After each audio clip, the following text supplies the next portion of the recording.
घरको हालत यस्तो त छ।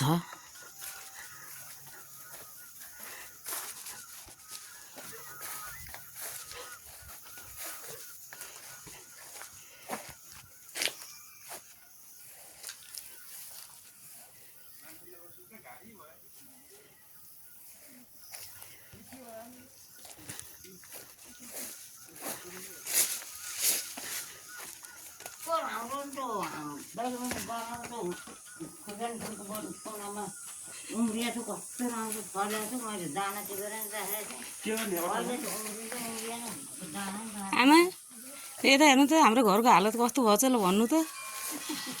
यता हेर्नु नि, यता कस्तो भएछ आमा घरको हालत। तपाईँले काट्यो फेरि पछि कलबार गर्नु पर्यो, बिजुली मसिनो रिसाउने हो र भने हो केरा पसाएर यहाँ कति धेरै हो केराको ऊ पनि।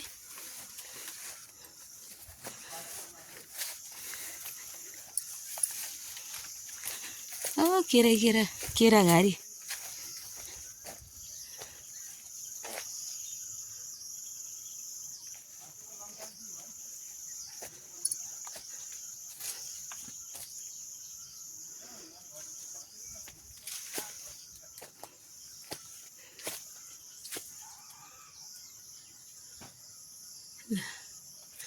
हाम्रो घरको